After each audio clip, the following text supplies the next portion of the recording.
الحمد للہ نحمدہ ونصلی علی رسولہ الکریم، اما بعد۔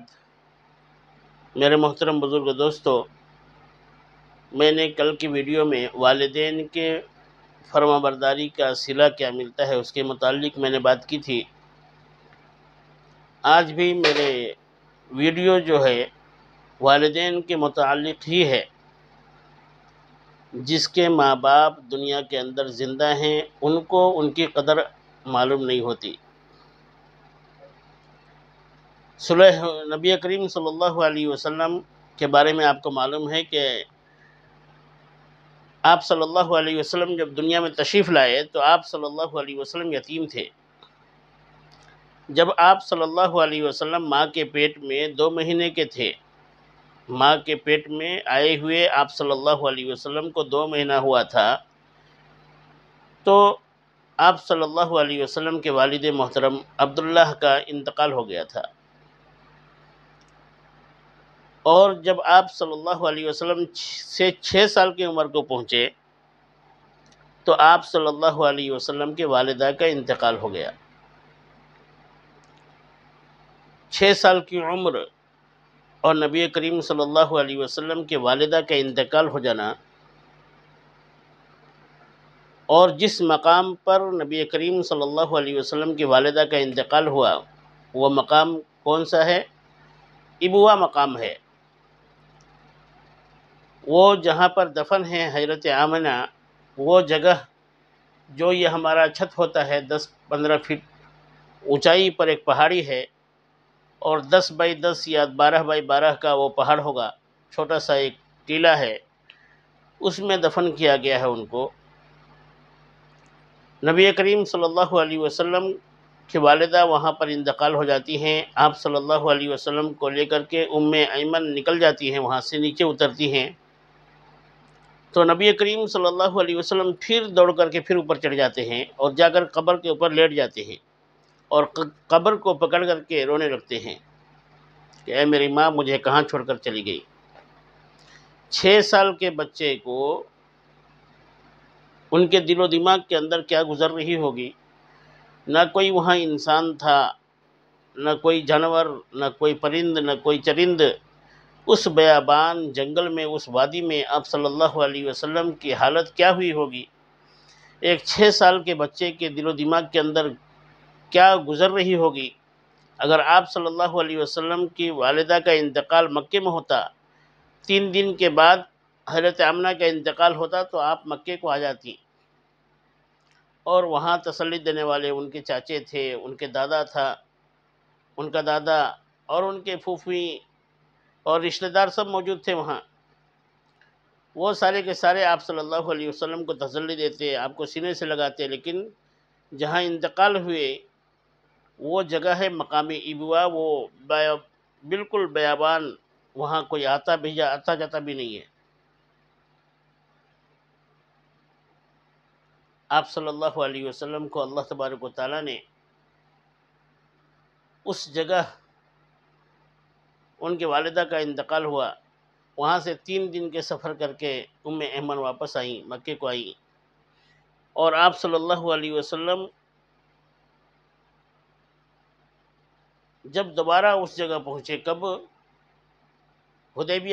صلح حدیبیہ کے موقع پر آپ صلی اللہ علیہ وسلم کا گزر جب اس مقام سے ہوا، مقام ابوا سے ہوا،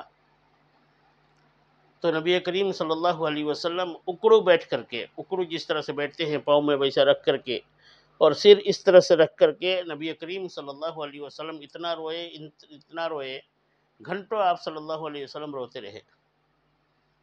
صحابہ کرام نے پوچھا کہ یا رسول اللہ، آپ اتنا زیادہ رو رہے ہیں، آپ اپنی آنکھوں سے آنسو بہا رہے ہیں، تو نبی کریم صلی اللہ علیہ وسلم نے کہا کہ تم کو نہیں معلوم، یہاں آج میرے آنکھ رو رہے ہیں، ایک وہ دن تھا جب یہاں میرے دل رویا تھا۔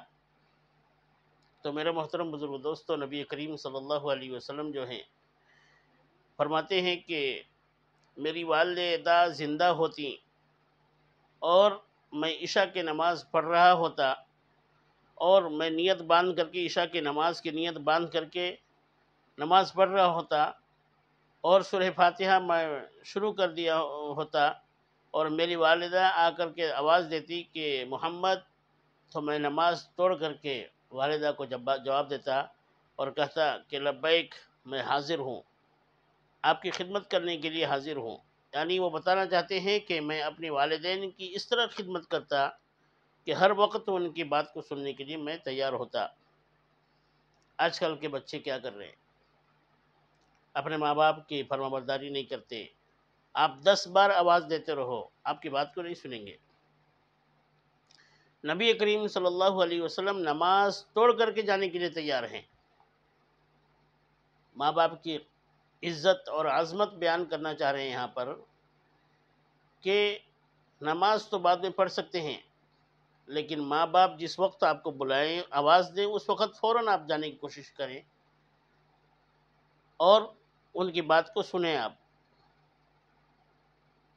میرے محترم بزرگ دوستو، ماں باپ اپنے بچوں کے لیے بہت محنتیں، بہت مشقتیں کرتے ہیں، ان کی ہر طرح کے ارمانوں کو پورا کرنے کی کوشش کرتے ہیں اور ان کو آرام پہنچانے کی کوشش میں ہمیشہ لگے رہتے ہیں، اور ہر ماں باپ اپنے بچوں کو اپنے سے بہتر دیکھنا چاہتے ہیں، بہترین لائف دینا چاہتے ہیں اس کو، اور اسی لیے بچوں کو ماں باپ چاہتے ہیں کہ میرا بچہ اچھا پڑھے، اچھا لکھے، اچھا بہترین ایجوکیشن حاصل کرے، تاکہ آگے چل کر کے اس کو کسی طرح کی کوئی پریشانی نہ ہو۔ لیکن ماں باپ کی اولاد جو ہیں، ماں باپ کی آج قدر نہیں کر رہے ہیں۔ میرے محترم بزرگ دوستو، اپنے والدین کی قدر کریں، ان کی خدمت کریں، ان کی آواز کے اوپر لبیک کہیں اور ان کی باتوں کو سنیں۔ اگر وہ آپ کو ڈانٹتے ہیں، ان کو کچھ بولتے ہیں، تو آپ ان کی باتوں کو برا نہ مانیں، اس لیے کہ قرآن کریم کے اندر ہے وَقَضَىٰ رَبُّكَ أَلَّا تَعْبُدُوا إِلَّا إِيَّاهُ وَبِالْوَالِدَيْنِ إِحْسَانًا إِمَّا يَبْلُغَنَّ عِندَكَ الْكِبَرَ أَحَدُهُمَا أَوْ كِلَاهُمَا فَلَا تَقُل لَّهُمَا اُفٍّ۔ اگر وہ تم کو کچھ بات کہیں تو ان کو نہ جھڑکو، نہ اف بھی مت کرو، ان کی باتوں کو سنتے رہو، ان کی فرمانبرداری کرتے رہو، ان کی باتوں کو سن کر کے اف بھی مت کرو۔ لیکن آج کل کے اولاد کیا کر رہے ہیں؟